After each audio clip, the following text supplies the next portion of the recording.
may taong hindi hindi nagising agad.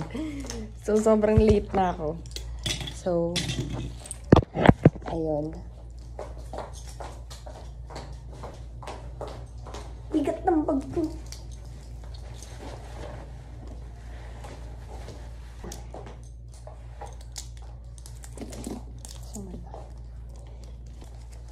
Okay.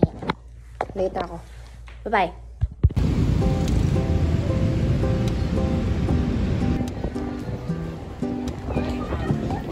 Hindi kayo nagsabi.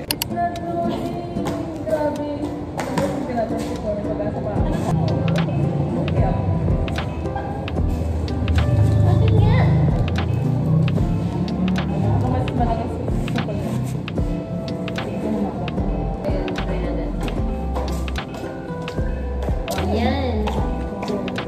Diba kayo isa? Ito? Hindi. Yung kanina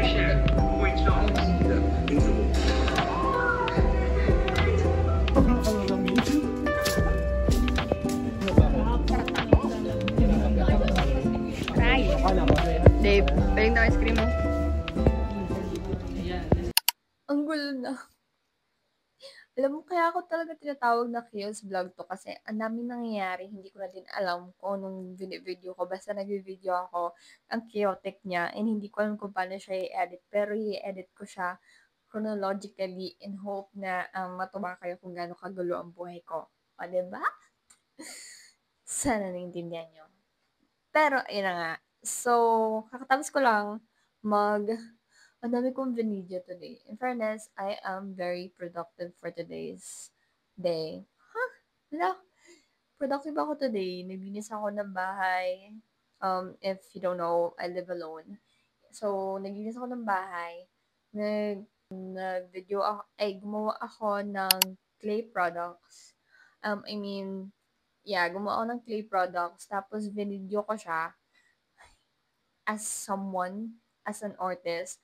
Ang nakakapagod na part sa pagiging artist is yung kailangan mo siyang i-video para makita ng madaming tao na nag-i-exist ka. It's a known stressful thing sa mga artists. We love it. I love it. Personally, I love it. Pero, hindi mo maiiwasang mainis talaga na parang so, andito siya. So, wait, isa pang so. So, ito yung mga ginawa ko kanina. If you guys don't know, artist ako, nagtatry ako mag-small business. So, as mentioned ko last vlog, meron akong binabalak na maglatag sa Sawangan. So, nagpe-prepare din ako ng mga products. So, ito sila. Nagpapatiyo pa sila. So, hindi ko alam kung ano yung gagawin ko sa latag series ko sa TikTok kasi hindi ko siya matapos-tapos and ngayon, hindi ko pa siya napipinturan. Nagpapatiyo pa siya and overall. Pero, kapag natapos yan, supposedly na magiging itsura nila is ganito. So, ayan yung mga handmade air dry clay pins na gawa ko. Handmade nga, diba? Siyempre gawa ko. Sino ba? So, ayan. Ang paborito ko din sa mga ginawa ko is yung mga push pins. Ayan. Hindi ko nakita nyo, pero kung hindi nyo nakita, okay lang yan. Tignan nyo na lang sa art account ko. Basta, ayun. Nag-video ako noon, tapos nag-video din ako nung kung anong laptop yung binili ko. So, ayun. Mag-edit ako noon ng mga video na yon. Hopefully, ma-post siya tomorrow. If hindi tomorrow, maybe sa Tuesday. If hindi, Diyos ko, sige. Yusog mo lang hanggang sa hindi na matuloy. Which is, hindi pwede so pinipressure ko yung sarili ko para matapos ko siya. Ayun lang.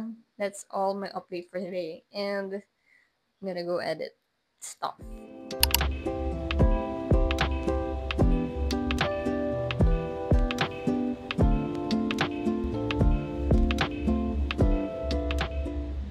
So, today is September 4 and may deadline kami bukas.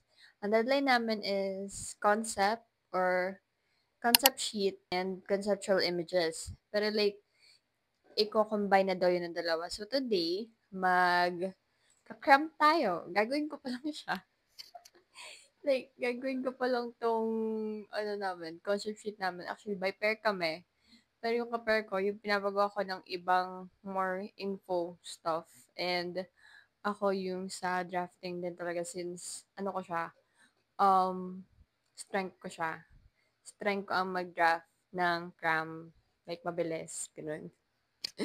So, for today's video, gumamit ako ng Milanote, Notion, para maayos ko yung structure ng plans and sasuggest ko siya sa inyo as in, it's useful. Pero, depende naman sa tao yun.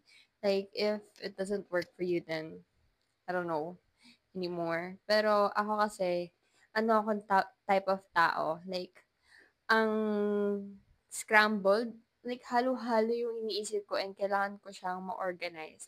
So, nilalagay ko siya or ina-organize ko siya through these apps, which is Notion and Milanote. And, ayun, with that being said, I am gonna go do my thing.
Maliligo ba dapat ako? Hindi. Pero alam mo yung nabuhusan mo yung ulo mo, kaya wala kang choice kundi maligo na lang. Yun yun. So, ayun. Extend na naman yung deadline.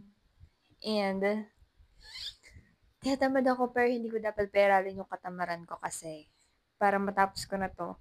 And bukas, iba naman yung gagawin ko kasi feeling ko, actually hindi ko feeling, kailangan ko talaga mag-edit na ng video na ipopost ko sa YouTube. Tapos mga ipopost ko pa sa iba kong platforms kahit wala namang nanonood. Huwag kayo, ipopush ko to. Anyways, feeling ko ang cringy ko na pero maging cringy nga daw, diba? Anyways, uli. Sige, bilangan niyo kung ilang anyways masasabi ko.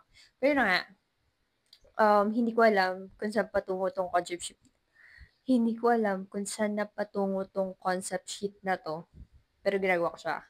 So, ayun, hindi ko na alam kung saan patungo tong concept sheet na to. Tinatry ko na lang yung best ko na mabigyang sense yung ginagawa ko. Magsasabi na naman ako anyways. Ayun, natapusin ko to ngayong gabi. It's already 9 or magte-10 na. Gusto ko yung part na nalobat yung microphone ko. Patay natin electric fan para rinig niyo ako. Ayun. Nalobat yung mic ko, so yung dulo ng video wala ng sound. Pero yun na nga. So, tatapusin ko lang to na concept sheet kahit hindi ko sure kung pasaan na siya. Tatapusin ko lang siya para bukas iba na yung gagawin ko. And to be honest, madami akong kailangan habulin na mga bagay-bagay. Mag-aaral po ako kasi hindi ako natawag sa board work nung Sabado. And may picture ako nun. Pero grabe yung eyebags ko nung araw na yun. So, hindi ko na siya ipapakita sa inyo. May selfie kami ni Harvey. Tapos, grabe yung eyebags ko, te. Oo, eh. Hindi yun. Hindi ko siya papakita.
Idadamo pa. Niya sa'yo kasi ano naman yung ref.